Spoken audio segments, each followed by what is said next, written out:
Yon mga kamisri, so good afternoon. So hindi na tayo pagbiyahe, so may project tayo gawan sa likod yung ating bag. So ito na, tatapos tayo dito plywood, so tatanggalin natin ang top box natin. Okay, alright, so yun, tingnan natin mamaya pag natapos natin ito mga kamisri. Yun, alright. Yun, so cutting, so mano-mano tayo cutting. So yan pala mga kamisiri, hiniram muna namin yan dito sa table namin. Dito yung frame nito mga kamisiri is metal. Ginawa namin to, ginawa ko pala ito nung pandemic. So yun yung inumpisahan nung aking woodcraft project, pandemic. Yung study table, dyan siya nag-umpisa hanggang sa nakapag-deliver tayo ng ilan, hanggang nag-evolve. So hindi na lang natin na ituloy. Okay, right. Ayun, mga kamisiri, nakapag-cut na tayo ng yung mga tornilyo pala ako dito yun. So hindi natin magagamit ito dahil na maiksi. Bibili tayo mamaya black screw. May stick wheel pa ako dito der, di ba no? May stick wheel ako dyan no. Parang meron yan. Yun, gagamitan natin ang stick wheel mga kamistri mamaya. So nakapag-cut 2 piraso. Yan yung sa base. Ito naman yung sa sandalan natin. So gagawin natin, tatanggalin natin itong kanto na to. Yun, tatanggalin natin yan mga kamistri. Tapos yan, tapos lalagyan natin dito yung nasa top box natin na plastic, yung sandal lalagay natin dito sa likod para sa pagsandal ng ng pasahero natin, hindi lalapat dito, hindi mamamawi sa likod nila. Okay, alright. Yun, meron ako dito, pwedeng gagawin ako dito lagayan ng strap. Alright, so yun. So dito na sa loob dyan na yung bag natin ilalapa. Yung mga strap nandito sa ilalim yan. So kailangan natin din bumutas dito sa corner. Lagayan ng strap. Lusutan ng strap. Okay. Alright, tingnan natin ang kalalabasan mamaya do sa aking pinaplano. Alright. Ayun mga kamisiri. Der, pahingi akong tubig malamig. Yun, hingi tayo muna ng tubig na malamig kay Dear kasi mainit.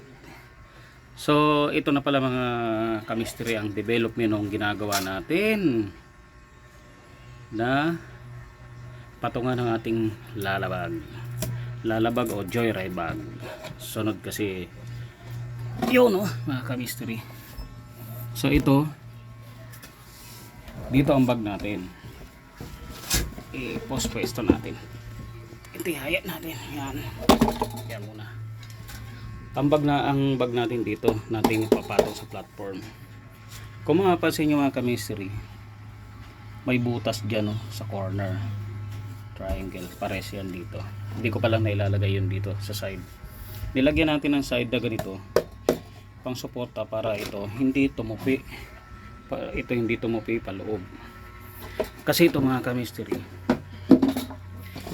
kung if possible meron tayong pasahero, pwede silang magsandal dito. Lalagyan na lang natin dito ng saluhan ng likod para hindi lalapat dito, para hindi mamawis. Pero syempre ito tatanggalin natin yung mga corner, kasi mga corner na yan sharp, matalim, so masyadong yan sa likod ng magiging pasahero natin. Yun, mga corner tatanggalin. So ang ginawa pala natin mga chemistry, black screw. Yun, mas maganda yung black screw. Yun, black screw ang nilagay natin. Yan, black screw lahat yan. Kasi ang black screw mga chemistry, nakakain yun dito, yung mga ipin nakakain dyan sa wood, so hindi siya mahuhugot. Kung lalagay natin ng pako, kasi wala tayo stick wheel, sa katagalan kasi yung vibration, luluwag mga chemistry yung pako. Alright, ito nahawakan niya itong wood. Yun. Alright, so mamaya naman pag natapos natin, ilalapat natin ito. Medyo mabigat konti. Okay lang yan. Medyo bumigat lang ng konti mga kamister kasi solid wood. Yun. 3/4 na plywood na marine ang ginamit natin. Alright, so di bali na mga bumigat to ng konti, mga 3 kilo, 4 na kilo. Okay lang yan, goods lang yan. Alright, basta ang importante maging komportable yung ating magiging pasahero, tsaka yung komportable yung pagkakalapat ng bag natin. Yun, kaya yung butas yan, yung strap ng bag para mailak natin yung bag at permanent, at pwede rin natin matanggal suotan yan ng mga strap yan. Alright, suotan yan para nakalak siya. Yun. Alright, so itong mga mamaya mga mystery ipipinis natin yan siya. So susunod naman natin dito na ito na ang ano natin. Yun. Alright, yun. Okay. Alright, so tingnan natin mamaya mga ka-mystery ang pagkalapat paglagay natin ng bag mamaya. I-adjust ko lang ng konti sa abante. Alright, yun mga ka-mystery. So tubig tayo, inom muna tayo tubig kasi sobrang init.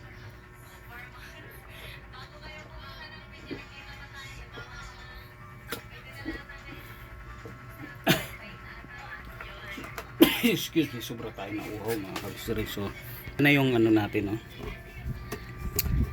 finish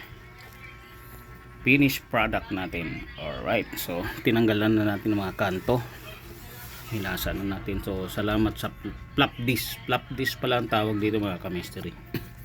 Yung liha na this type. So yun na, yung butas sa dalawa. So yun na mga ka-mystery. So siguro mga 4 kilos, hindi naman masyado. So tinanggal ko na yung top box natin kasi mag-uumpisa na tayo mamaya maglapat mga ka-mystery. So saktong sakto lang yung bag natin dito. So kaya may butas yan kabilaan para yung strap natin nakalak dito. Yun, yung paganon tapos yung paganon kabilaan. Yun. Alright, so yun para stable yung ating bag. Tapos ito sandalan. Alright, so yun.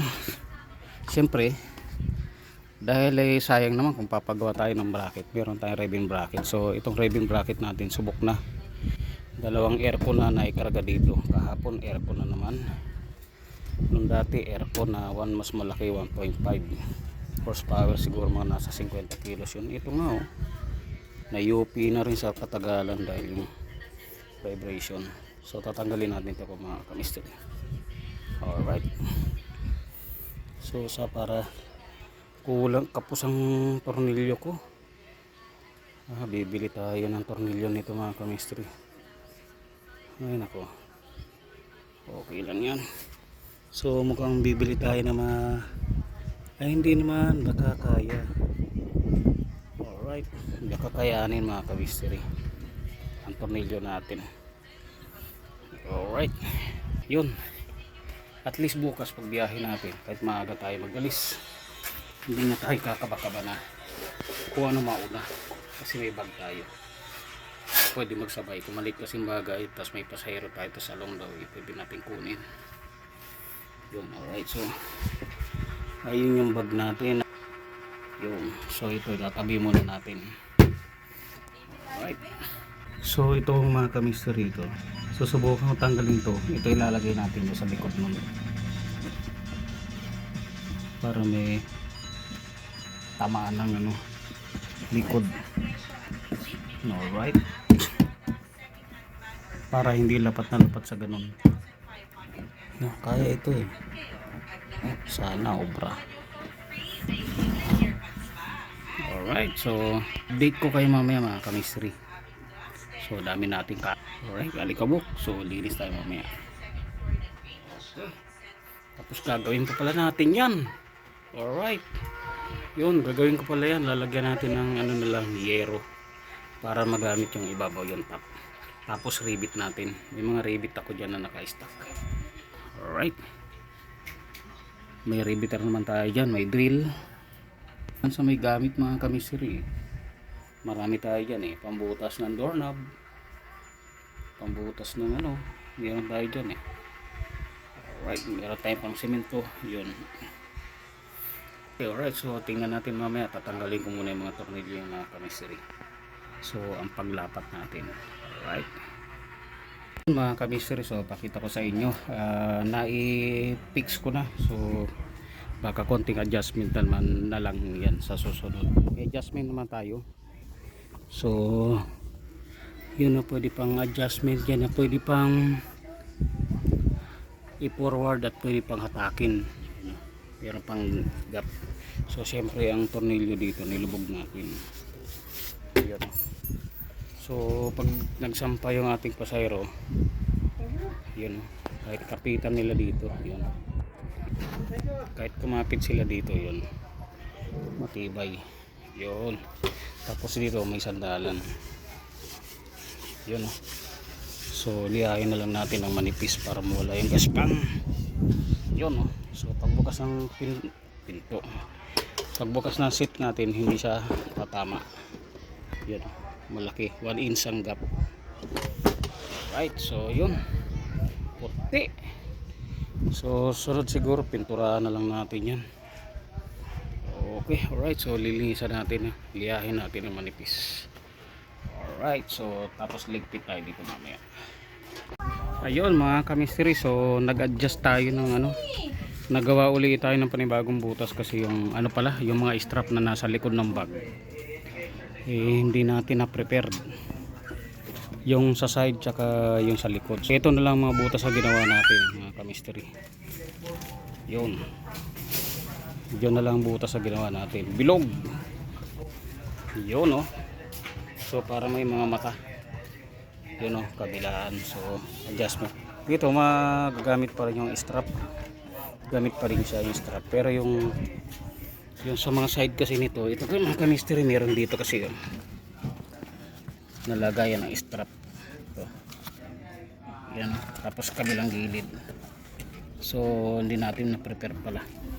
So ito na yan siya, kabilaan. Alright, so i-fix na natin para mas na tayo, para bukas okay na, magamit na natin bukas pamano kasi alikabok. So ang ginamit nating pambutas mga kamisteri, yung ginagamit ko pambutas ng doorknob. So bilog, so nagamit ko rin yan mga pambutas nung ano dati sa study table, sa computer table, yung ginagamit ko din yan mga kamisteri, pambutas, daanan ng mga wire sa ilalim ng lamesa o sa side. Yun, alright, so lapit na rin natin matapos kahit paano. So madumi tayo mamaya, makapag shower na, pagpahinga muna pagkapag shower. Okay, alright, so at least magagamit na natin siya. Alright, so mga kamisiri, so update tayo, nakapaglinis na kami. Yun o, nasa ganyan, susunod na nakapaglinis na kami. Bila na lang namin yan ng plywood kahit manipis. Alright, tapos nalinisan ko na rin si Red para ready na bukas. Siyempre gamitan natin ang cover. Tapos yan na yung aking bag. Alright, so siyempre dadaling ko yung bag ko na, ay dadaling ko yung cover ko na Joyride. May cover pa tayo Joyride dyan, coveran natin ang Joyride. Alright, abot naman dito yung cover natin ng Joyride, hanggang dito yun. Alright, kamisiri, so natapos din natin. Okay na, ready na siya. So syempre tinanggal, may mga parting sharp object, tinanggal natin yan, tinanggal natin. So nagbutas tayo nito para dito sa mga strap natin. Yan, sa strap natin nagbutas tayo. 4 yan mga kamistri. So dito sana sa ilalim magbubutas din ako pero hindi na. Ginawa na lang natin ng paraan. Inikot na lang natin yung mga strap. Dito natin sa likod, ay sa ilalim pinadaan yan. Alright, kabilaan. Yun. Yun, para ipinasok din natin sa mga ganito kasi para walang masyado nakalawit at delikado baka sumabit. Yun, okay. So sa sandalan ng pasahero man natin, so tama-tama kasi pinatesting ko kay Mrs. Wala naman masakit. So tama-tama may strap na to nakakatulong yung ano kasi may foam para hindi masyadong masakit sa likod. At least yung mga, kung may mga dalahin sila malalaki, isa kasyang-kasya lahat dyan sa bag natin. Meron pa tayo extra dito sa foot rest natin. Okay. Yun mga kamisteri, kung hindi ka pa nakasubscribe sa aking munting channel, please subscribe, paki-like and share at paki-click na rin ang notification bell para ma-notify ka sa mga upcoming video na ma-upload ko. So pasensya na kayo mga kamisteri kasi ang likod ko pagka mga ganitong panahon sala sa init, sala sa lamig yan pag nagpatugtog kahit mga ating gabi madaling araw. Alright, so peace, I'm out.